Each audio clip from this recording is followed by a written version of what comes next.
Bonjour à tous, c'est G. Je voulais vous saluer rapidement parce que j'avais un petit moment et donc j'ai pensé que ça serait agréable de le faire. Il faut vraiment essayer de déclarer la victoire de la lumière actuellement. Peu importe les circonstances, même si les circonstances sont complètement opposées à ce qu'on pourrait concevoir comme une victoire, même si les gens autour de nous ne comprennent pas du tout pourquoi on pense ce que l'on pense, pourquoi on a la foi dans certaines choses, je pense que c'est important de maintenir cette connexion, arriver à accepter le cadeau de l'abondance, le cadeau éternel de notre âme, qui est la résolution de tous nos programmes de la troisième dimension, les programmes limités, pour arriver à cet aboutissant d'éveil dans la conscience où on a la plénitude. La plénitude, il n'y a que ça qui peut vraiment nous satisfaire, c'est la plénitude, hein. Ça vient de notre connexion intérieure avec notre source, en se soumettant à cette guidance pas après pas, qui nous prépare, qui nous polit, qui nous sculpte jour après jour. J'étais un peu dans la nature récemment, je peux me poser au bord d'une rivière et c'est fabuleux l'immobilité de la nature. C'est des êtres un arbre il va vivre toute sa vie dans l'immobilité de cette présence entre la terre et le ciel. C'est incroyable, on a envie de revenir à l'état naturel de plénitude et l'état d'immobilité, mais c'est très très difficile en tant qu'être humain parce qu'on a toutes sortes de conditionnements. Je veux aussi dire la sagesse, il faut chercher la sagesse parce que la sagesse ne viendra pas nous trouver. La sagesse, elle vient, le grand soleil central, toutes ces choses de l'univers spirituel ne viendront pas. Bon, ils peuvent venir pour taper à la porte, pour dire hey, réveille-toi, mais sinon il faut le chercher pour le trouver. Ça vient pas, ça tombe pas tout seul. Alors bon, où est-ce qu'on trouve la sagesse?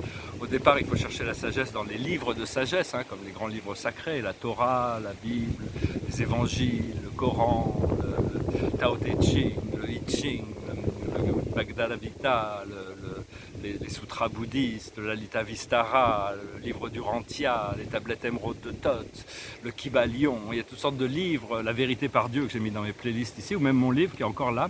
J'ai peut-être trouvé, l'esprit m'a informé qu'un éditeur va se présenter. Alors c'est bien une bonne chose, mon livre va pouvoir être publié. L'esprit m'a annoncé que bon, il y a une avancée de ce côté-là. Et donc, voilà, je vais parler aussi rapidement d'un phénomène, c'est l'amour des quarks. C'est les quarks, on a tous des quarks, on est tous dirigés, c'est des éléments subatomiques qui sont très personnels à l'intérieur de notre ADN, qui font qu'on est comme on est. On a des réactions qui sont très spécifiques à nous-mêmes, on n'a pas que de la lumière, on a cette partie humaine qui est en nous, et quand on rentre dans une relation intime, c'est important d'accepter les quarks de l'autre personne, d'aimer, pas juste d'aimer, c'est le côté brillant, mais d'accepter la personne dans sa totalité. Et donc là, les quarks, c'est vraiment la présence de l'amour à l'intérieur des choses, c'est des éléments qui dirigent la vie, c'est des micro-cristals qui sont minuscules. Et donc voilà, je voulais juste vous saluer rapidement, je vais faire tirer quelques cartes. Alors, la plus haute sagesse pour nous aujourd'hui, c'est l'abondance. Entrer dans le flot d'abondance, recevoir l'abondance, même si je vois, elle n'est pas encore manifestée, mais elle est tellement là énergétiquement, je ne peux que déclarer cette victoire et avoir une gratitude infinie pour ce qu'il y a.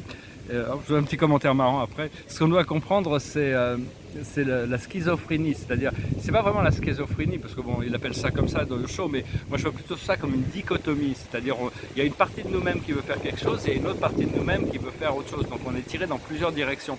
Éventuellement, il faut arriver à danser avec le procédé pour arriver à aboutir sur la bonne... Ce que l'on doit comprendre, ce que l'on doit faire, c'est lâcher prise sur toutes ces cordes qui nous accablent.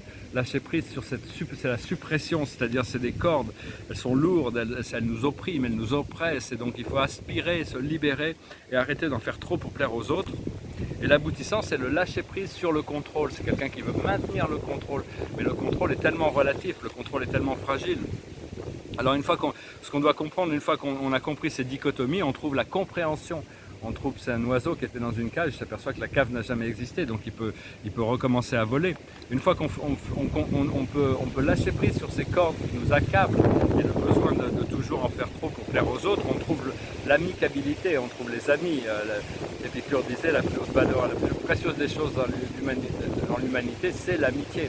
Il ne faut pas avoir trop d'amis parce que sinon nos vrais amis se sont délaissés par rapport à des gens qui ne sont que superficiellement nos idées. C'est nos amis parce que bon, les amis ils sont là pour le meilleur et pour le pire, dans un sens, et donc c'est pouvoir rigoler avec eux surtout, et puis bon, savoir qu'on est là pour se soutenir. Et donc voilà, sinon, donc il y a ce lâcher prise du contrôle qui va se passer. Voilà, je vous salue, je vous remercie pour tout. C'était assez marrant, j'étais à chercher mon courrier devant chez moi, ça fait 20 ans que j'habite dans cette adresse,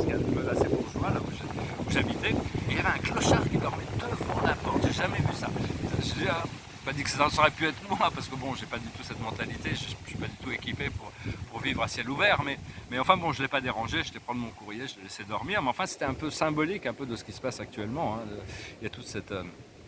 il y a toutes ces choses qui remontent et bon, il y a cette abondance qui va être là aussi, donc il va falloir pouvoir partager, il va falloir assister, il va falloir faire ça dans la bienveillance, hein, de toute manière. Voilà, je vous remercie, je vous salue, je vous souhaite une excellente journée. Namaste.